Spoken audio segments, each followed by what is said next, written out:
तू ही रे माझा मितवा या मालिकेच्या आजच्या भागात आपण पाहणार आहोत. अंजली हिला दूध प्यायचं नसतं. ती वाकडे तोंड करत असते. पण राकेश हा मात्र तिला फोर्स करत असतो की अंजली अगं दूध पी म्हणून. इतक्यातच अंजली जी आहे ती उठून ग्लास घेते.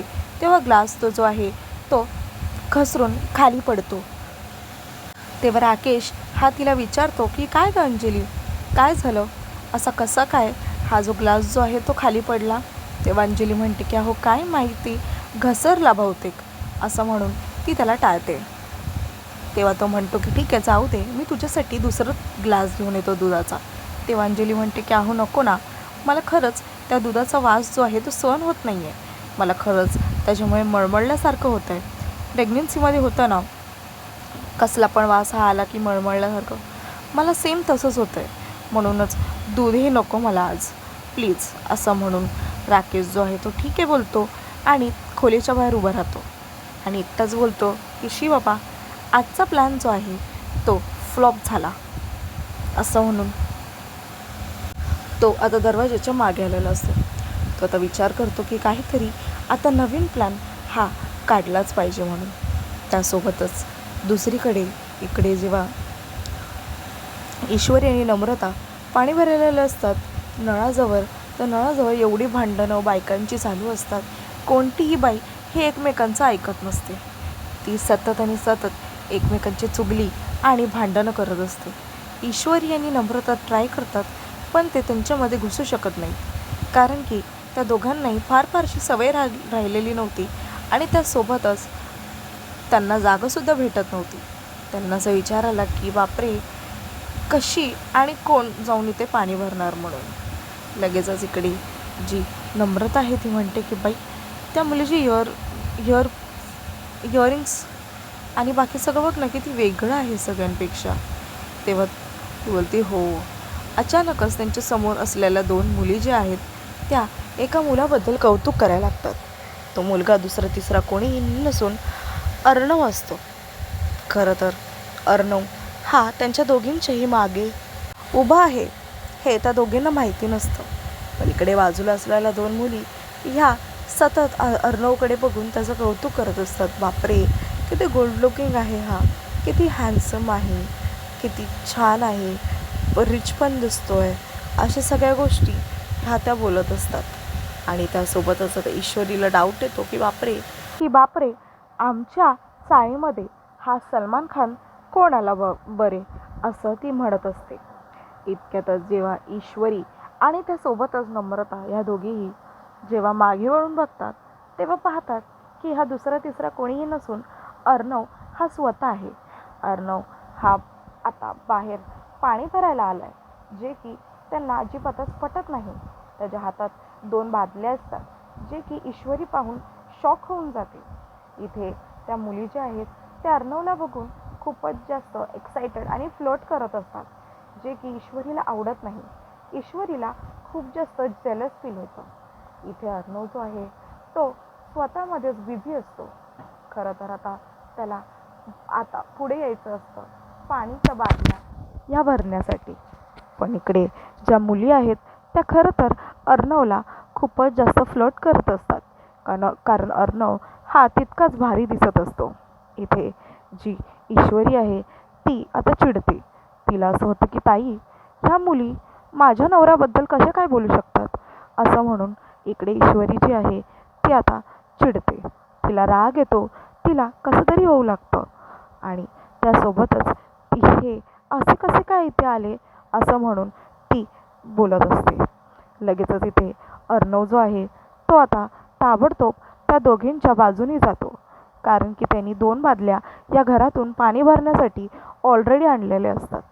तेव्हा इकडे जसा तो डॅशिंग लुकमध्ये चालत येतो, सगळेजण हे मात्र फिदा होऊन जातात.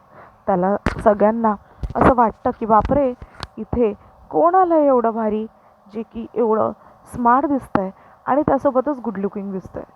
नळावरच्या बायका ज्या सगळ्या भांडण करत होतात ते अर्णवला बघून चुप्प बसतात.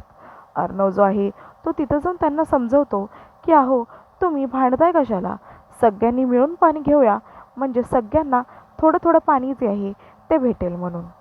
तेव्हा इकडे अर्णव म्हणतो, हवं तर मी तुम्हाला बादली ही भरून देण्यामध्ये मदत करतो, तुम्ही घेऊन जावा. तर त्या बायका ज्या आहेत ते खरं तर आता अर्णवला बघून खूपच जास्त एक्सायटेड झालेले असतात. त्यांना अर्णव ह्या खूपच जास्त आवडू लागतो. नम्रता पाहत असते की ईश्वरी ही कशी स्वतःच्या नवऱ्याची बाजू घेते. ईश्वरीला किती पॉझिटिव्हनेस येतोय. या सगळ्या गोष्टी आता ज्या नम्रता आहेत त्या नोटीस करत असते. इथे जी आता अर्णव आहे तो त्या बायकांना म्हणतो की प्लीज तुम्ही सगळे लाईनीमध्ये उभे राहा ताईया बहिणींनो. तेव्हा लगेचच सगळ्या बायका बोलतात की प्लीज मला ताई किंवा बहीण बोलू नकोस. तेव्हा तो म्हणतो की ठीक आहे चालेल, पण तुम्ही प्लीज मागे उभा राहावा, कारण की इथे जे धूळ वगैरे आहे ते तुम्हाला लागेल.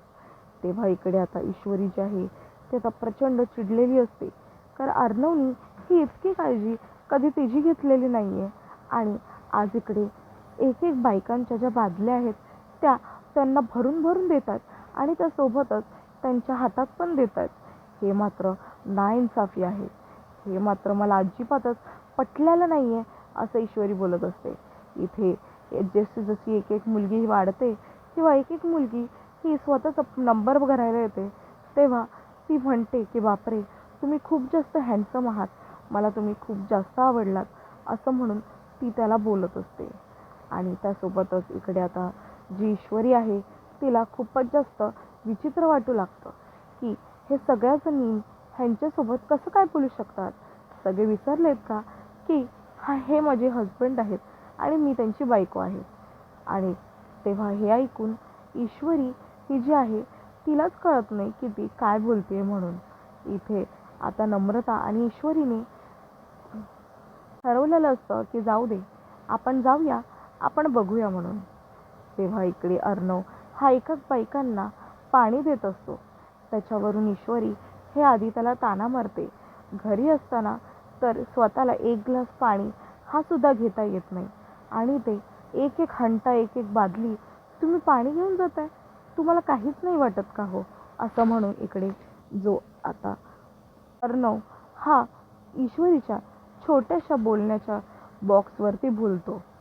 तेव्हा इकडे आता जी ईश्वरी आहे ती पुन्हा येते नम्रताकडे, कारण तिथे बाजूला असलेल्या दोन मुली ह्या सुद्धा आता तिकडे जातात आणि ह्या सुद्धा आता तिकडे जाऊन छानपैकी बघूया की काय चाललंय ते. तेव्हा इकडे ईश्वरी आता खूप जास्त चिडलेली असते, कारण की अर्णवचं हे वागणं तिला अजिबातच आवडलेलं नसतं. तिला ती स्वतः आता त्याच्याकडे जाते. त्याला म्हणते की ओ सर काय करताय तुम्ही हे सगळं, हा मी तुम्हाला सांगितलं होतं का हे सगळं करू द्यायला. ईश्वरी ही तर खूपच जास्त चिडलेली असते, कारण अर्णव एक एक जणींना हंडा हा उचलून उचलून देत होता आणि त्यासोबतच त्यांच्या कमऱ्यावर पण ठेवून देत होता. हे पाहून आता ईश्वरीला राग आला. ईश्वरी जी आहे ती खूपच जास्त चिडलेली होती, म्हणूनच ईश्वरीला खूप जास्त राग आला. इथे जी नम्रता आहे ती म्हणते की अगं इथे काय बोलतेस, जा ना तिथे जाऊन त्यांच्या कानामध्ये बोल, म्हणजे ॲटलिस्ट त्यांना समजेल तरी की तुला काय बोलायचं आहे ते. तेव्हा इकडे आता जी ईश्वरी आहे ती ठरवते की काम तर खूप मनपासून करतायत, पण मला थांबावं तर लागेल, नाहीतर इथे एक एक बायका जे आहेत ते जर काय बोलले तर मात्र मला अजिबातच आवडणार नाही. असं म्हणून ईश्वरी जी आहे ती आता चिडून चिडून आता अर्णवच्या जवळ जाते, कारण आता अर्णवचं खूप झालेलं असतं. अर्णव जो आहे त्याने आता भरपूर बादल्या ह्या भरून वगैरे दिलेल्या असतात. इथे एक एक जी मुलगी आहे किंवा बायका आहेत अर्णवशी फ्लर्ट करत असतात. कितीही मोठा असला किंवा छोटा असला तरीसुद्धा त्याच्याशी फ्लर्ट करत असतात. इथे ईश्वरी ही स्वतः जाते आणि म्हणते की अहो हे काय करताय तुम्ही, तुम्ही विसरताय का की मी तुमची बायको आहे आणि त्यासोबतच तुम्ही माझे नवरा आहात ते. तेव्हा लगेचच अर्णव म्हणतोय की ही गोष्ट मी का विसरू, मला माहिती आहे की तू माझी बायको आणि मी तुझा नवरा आहे म्हणून, तर उगीचच इथे ऐकून कशाला दाखवतेस. तेव्हा इकडे ती म्हणते की झालं ना मग आता, मग चला आता खूप वेळ झाला तसं पण. तेव्हा तिकडची एक बाई अर्णवला म्हणते की शी रे बाबा तुझी बायको ही किती कुचकी आहे म्हणून. त्यासोबतच इकडे तिचं बोलणं ऐकून सगळेजण हे शॉक झालेले असतात की अर्णव हा किती छान आहे आणि किती क्यूट आहे. तिकडे असलेली एक मुलगी सुद्धा अर्णवचं प्रचंड कौतुक करत असते, कारण तिला अर्णव हा मनापासून आवडलेला असतो. इकडे सगळेजण पाहत असतात की ईश्वरी ही कशी कचाकचा स्वतःच्या नवऱ्याशी भांडते म्हणून. अर्णव जो आहे तो तर तिच्याशी कसाही वागत नाही. पण ईश्वर, तू माझ्याशी बोलतेय, थोडे तरी एटिकेट्स ठेवूस. तुला कळत नाहीये का मी तुझा नवरा आहे, आणि तू एवढं जोरजोरात ओरडून माझ्याशी का बोलतेस? तेव्हा ईश्वरी म्हणते की अहो, तुमच्याशी याच्याशी बोलते. तर बाद झालं, तुम्ही खूप हेल्प केली लोकांना आणि त्यांना तुमची हेल्प ही आवडली सुद्धा. आता तुम्ही गपचूप घरी जावा आणि घरी जाऊन बसा, कारण की आता इथं तुमचं काहीही काम नाही आहे. असं म्हणून ईश्वरीला आता फक्त आणि फक्त त्याला तिथून पाठवायचं असतं. इथे एक बाई जी आहे ती पुन्हा येते, जे की अर्णवसाठीच आलेली असते. ती म्हणत असते की मला अजून एक बादली हे पाणी हवं आहे म्हणून. तेव्हा ईश्वरीचं अर्णव हा अजिबातच ऐकत नाही. अर्णव त्या बाईच्या हातातली जी बादली आहे ती घेतो आणि ताबडतोब तिथे नळाला लावतो. खरं तरी ते आता सगळेजण हे अर्णवकडे खूपच वेगळ्या नजरेने पाहत असतात. एकट्या सोसायटीमध्ये अर्णव हा सगळ्यात भारी दिसत होता, जे की सगळ्यांनाच खूपच जास्त भारी वाटलं. इथे जो आता अर्णव आहे त्याची आणि त्याच्या नुकतीच झालेली फ्रेंड जी लाईनमध्ये उभी होती तिचा नंबर असतो. पाणी भरून जातं, त्या दोघांचाही हात जो आहे तो एकमेकांच्या ह्याला लागतो म्हणून. तेव्हा इकडे जी मुलगी आहे ती आणि ती अर्णव हे दोघेही मस्तपैकी छानपैकी खायला लागतात, कारण की त्यांना खूपच एकत्र असा टाईम स्पेंड करायचा असतो. इथे ईश्वरी जी आहे तिला अजिबातच आवडत नाही, कारण की अर्णव हा जर दुसऱ्या कोणाशी बोलला तरी तिला खूपच जास्त वाईट आणि विचित्र वाटू लागतं. हे सगळं तिच्यासाठी नवीन असतं, पण तरीसुद्धा अर्णव हा दुसरी कुठे जावा हे ईश्वरीला अजिबातच वाटत नाही. सगळेजण हे फक्त अर्णवसाठी लाईनमध्ये उभे असतात आणि लाईनमध्ये उभं राहण्यासाठी त्यांनी खूपच जास्त भारी असा त्याग दिलेला असतो. इथे आता ईश्वरी जी आहे ती सतत अर्णववर चिडते. बाजूवाली बाई बोलते, बापरे, तुमची बायको ही किती रागराग करते हो तुमचा, असं म्हणून इथे सगळेजण हे मला बोलतायत म्हणून. असं बोलून इथे पाण्याची लाईन लागली आहे हे सगळ्यांना कळून जातं. इथे जी आता ईश्वरी आहे ती म्हणते की अहो सर, चला ना, तुम्ही कशाला इथे टाइमपास करताय. तर जो अर्णव आहे तो ऐकत नाही. तो म्हणतो की मिसंदर, माझं इथे अजून पाणी भरायचं राहिलं आहे, तुझं झालं असेल तर तू जा म्हणून. असं म्हणून इथे अर्णव जो आहे तो ईश्वरीला सांगत असतो की असं झालं म्हणून. तेव्हा इकडे आता जी ईश्वरी आहे ती म्हणते की एक काम करा, तुम्ही सगळ्यांनी आपापल्या स्वतःच्या घरच्या नवऱ्यांना किंवा भावाला बोलून आणा ना. तसं पण अर्णव हा तिचा नवरा आहे हे तिला अजिबातच ह्यांच्या सगळ्यांसमोर फ्लेक्स करून दाखवायचं नव्हतं. पण आज अर्णवनेच स्वतः अशी वेळ आणली होती की ज्याच्यामध्ये मी अजिबातच फ्लेक्स करू शकत नव्हते. इथे आता अर्णव जो आहे तो म्हणतो की मी सिंदर, काय राहिलंय का अजून. तेव्हा इकडे आता ते एकत्र फिरू लागतात. ईश्वरी जी आहे ते आता अर्णवचा जो पिच्छा आहे तो अजिबातच सोडत नाही. ईश्वरी आता सारखी ही अर्णवला चिपकून उभी असते. एक मुलगी बाई जी आहे ती तिच्या प्रेमात बुडालेली असते, कारण की तिने अर्णवला हे पाहिलेलं असतं म्हणून. इथे अर्णव जो आहे तो तिला विचारायचा प्रयत्न करतो की किती कळशा भरायच्या तुम्हाला. तेव्हा इकडे जी ईश्वरी आहे ती काहीच देत नाही, कारण की दोन्ही पण तितके जड असतात म्हणून. तेवढ्यात इथे जो ईश्वरी आहे तिच्यासाठी एक कळशी भरून आणतो आणि त्यासोबतच तिकडे असलेले जो एक हंडा आहे त्याच्यासाठी एक हंडा भरून आणतो, कारण की पाणी हे खरंच येणार नसतं म्हणून. इकडे ईश्वरी आणि अर्णव हे दोघेही स्वतःचं जे आहे ते उचलायला त्यांना तकलीफ होते. म्हणूनच ईश्वरीला आता खूपच जास्त विचित्र वाटत होतं, कारण की अर्णवनी असलेल्या सगळ्या मुलींची बायकांची मैत्री केलेली असते. ईश्वरी खेचत ही आता त्याला बाजूला घेऊन जाते. अर्णव जो आहे तो म्हणतो की मिसिंदर, काय चाललंय तुझं, पुन्हा तेच, पुन्हाच पॉझिटिव्हनेस, पुन्हाच तुझं सारखं सारखं असं विचित्र वागणं, मला सारखं माझा नवरा बोलणं नेमकं चाललंय तर काय चाललंय तुझ्या मनामध्ये?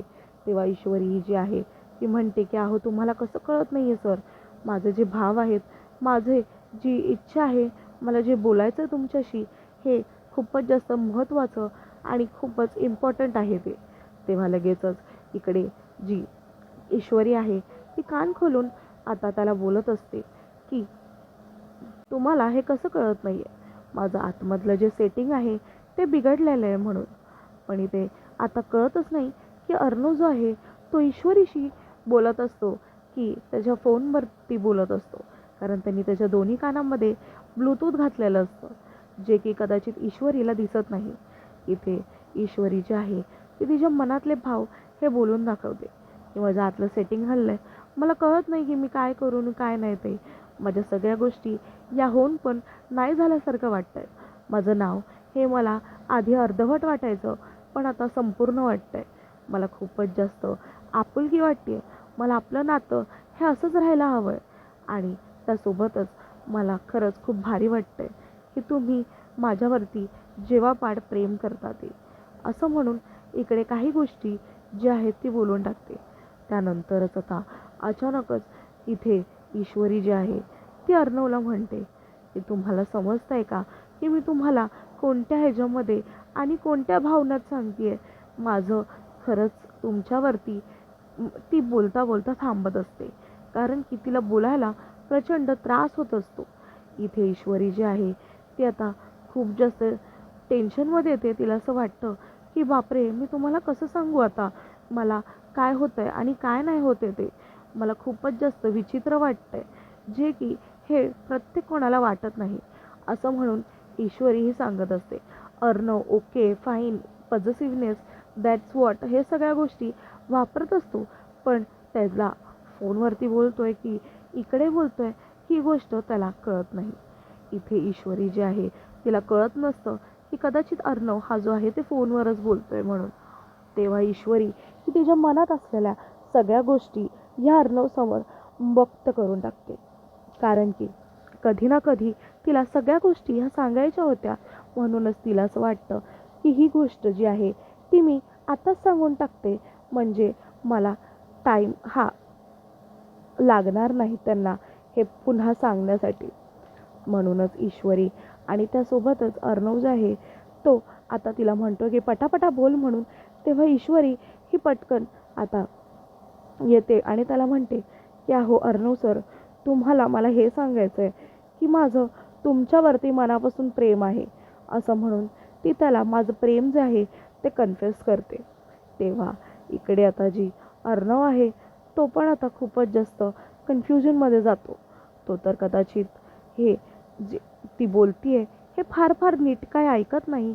पण जेव्हा ती सटकन बोलून जाते की माझं तुमच्यावरती मनापासून प्रेम आहे, तेव्हा अर्णव जो आहे तो खूप छान अशी लूक देतो तिला. अशी लूक जणू की त्यांनी सगळ्या गोष्टी ज्या तिने बोलल्यात आणि लास्टला जे काही ती बोलली आहे ते त्याने ऐकलेलं असतं. आणि ईश्वरी जी आहे तिला खूप जास्त हलकं पण वाटतं.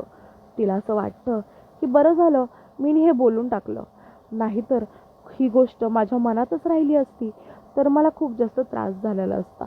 म्हणूनच ती तिच्या मनातली सगळी गोष्ट जी आहे ती आता त्याला सांगून टाकते. अर्णव जो आहे तो आता खरं तर तिच्याकडे खूपच विचित्र नजरेने पाहू लागतो. आणि त्यासोबतच इथे ईश्वरी पण त्याच्याकडे तशीच डोळ्यात डोळे घालून पाहत असते.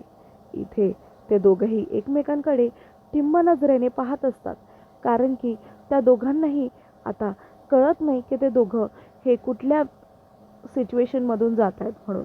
आणि आजचा भाग हा इथे संपतो. पुढील भागामध्ये ईश्वरी आणि अर्णव हे दोघेही सजावट करत असतात, तर ईश्वरी ही प्रेमात पडल्यासारखी अर्णवकडे ठम्मपणे पाहत असते. ईश्वरी ही अर्णवच्या सगळ्या गोष्टी ह्या ऐकत असते आणि आता दोघेही एकत्र मिळून बाबांचा आशीर्वाद घेतात. जसे ते दोघेही एकत्र मिळून बाबांचा आशीर्वाद घेतात, बाबा दोन्ही हात त्यांच्या डोक्यावरती ठेवून देतात, जणू की बाबांनी हा आशीर्वाद त्यांना दिलाच आहे म्हणून. तेव्हा इकडे तो आशीर्वाद पाहता क्षणी दोघेही शॉक होतात आणि आजचा भाग इकडे संपून जातो.